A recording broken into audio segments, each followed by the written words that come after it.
আসসালামু আলাইকুম। সবাইকে স্বাগত জানাচ্ছি নতুন একটি ব্লগে। আমার ব্লগের যাত্রায় আজকে চলে এসেছি কুষ্টিয়া জেলায়। অবাক হওয়ার মতো বিষয়ও বটে। একটি গ্রাম নাম বদলে এখানে হয়ে গেছে ইউটিউব ভিলেজ। সেটা আবার আমাদের দেশে কুষ্টিয়ায়।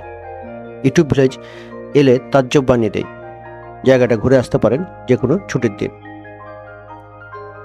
এটি ইউটিউব ভিলেজের মেন ফটো। 30 টাকা দিয়ে টিকিট কেটে এখানে ঢুকতে হবে ইউটিউব ভিলেজে তার সৌন্দর্য দেখার জন্য। পার্কের সৌন্দর্য যেমন আছে তেমন আছে, কিন্তু এর ইতিহাস, পার্কটার সৃষ্টির ইতিহাস শুনলে বেশ তাজ্জব বেনে যাবেন। চলুন পার্ক দেখতে দেখতে শুনে নেই পার্কের ইতিহাস। ইউটিউব ভিলেজ দেখতে যেতে হবে কুষ্টিয়ার খোকসা উপজেলায় শিমুলিয়া গ্রামে। এখানে বিস্মিত হয়ে যাবেন।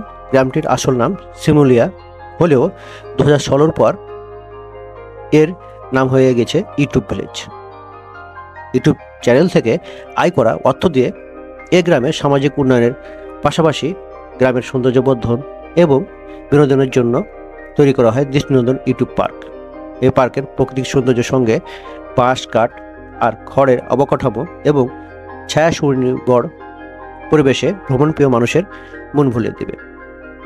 2016 সালের দিকে এ গ্রামের লিটন আলী এবং দেলোয়ার হোসেন নামের স্থানীয় দুই যুবক শখের বয়সে ইউটিউব চ্যানেল খোলেন। স্থানীয়ভাবে ঐতিহ্যবাহী কিছু খাবার রান্না করে গ্রামের সাধারণ মানুষকে খাওয়াতেন তারা। রান্না থেকে খাওয়ানো পর্যন্ত সবাই ভিডিও করতেন এবং এই ভিডিও ধারণ করে ইউটিউব চ্যানেলে আপলোড করতেন। এ কাজে এলাকাবাসীর ব্যাপক উৎসাহ এবং ইউটিউব দর্শক সংখ্যা দ্রুত বৃদ্ধি পায়।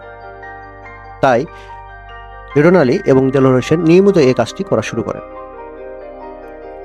লিটন আলী পেশায় একজন সফটওয়্যার ইঞ্জিনিয়ার এবং পড়েছেন খুলনা বিশ্ববিদ্যালয়,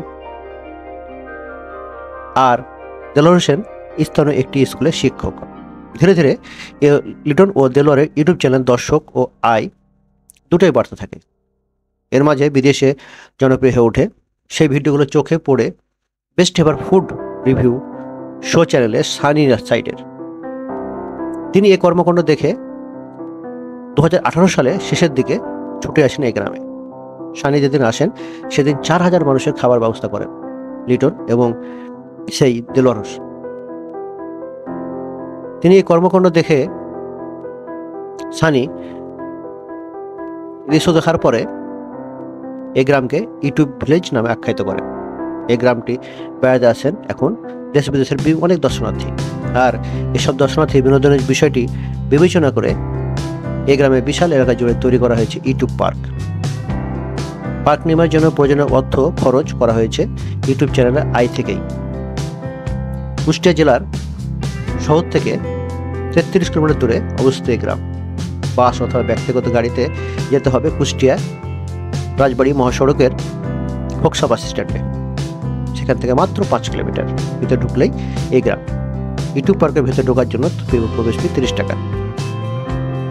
এইখানে যে সৌন্দর্যমণ্ডিত ট্রেনের লাইন আছে, সেই ট্রেনের লাইন এর দুই পাশে বিভিন্ন রকম ফুলের সমারোহ রাখা আছে। শুনলেন তো ইউটিউব ভিলেজ বা ইউটিউব পার্ক সৃষ্টির কাহিনী। এক অবিশ্বাস্য একটি গ্রামের পরবর্তী নাম ফুল চেঞ্জ হয়ে গেছে, শিমুলিয়া থেকে হয়ে গেছে ইউটিউব ভিলেজ। সত্যি অবিশ্বাস্য। পার্কের সৌন্দর্য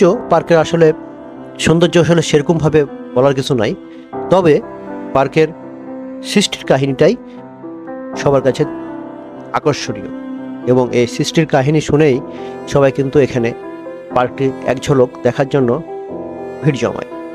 দূর দূরান্ত থেকে লোক আসতে থাকে এই পার্কটি দেখার জন্য। প্রত্যন্ত গ্রামে ভিতর এই পার্কটি সত্যি আশ্চর্যজনক। পার্কটিতে সাজানো হয়েছে বিভিন্ন রকম ফুল, বিভিন্ন রকম ভাস্কর্য অর্থাৎ মূর্তি, বিভিন্ন রকম কৃত্রিম পশু পাখির মূর্তি, বাচ্চাদের খেলার জন্য কিছু রাইড, যা বাচ্চাদেরকে আনন্দ দেওয়ার জন্য অত্যন্ত উপকারী। অর্থাৎ একদিন সারাদিন আসার জন্য, মানে এখানে যদি কেউ পিকনিক করতে আসছে সেক্ষেত্রেও সেখানে এসে পিকনিক করতে পারবে। আর কেউ যদি কিছু সময় অতিবাহিত করে দেখার জন্য সেটাও করতে পারবে। পার্কটির সৌন্দর্য আসলে সুন্দর। আজকের মতো এখানেই, দেখা হবে নতুন কোনো ব্লগে, নতুন কোনো ভিডিও নিয়ে আপনাদের সামনে হাজির হব। আজকের ভিডিওটি কেমন লাগলো আর কি ধরনের ভিডিও ভালো লাগে তা কমেন্টসের মাধ্যমে জানাতে ভুলবেন না। আপনাদের একটি কমেন্টস আমার কাছে মহামূল্যবান। আজকের মতো এখানেই, দেখা হচ্ছে নতুন কোনো ব্লগে। আসসালামু আলাইকুম, ভালো থাকবেন সবাই, আল্লাহ হাফেজ।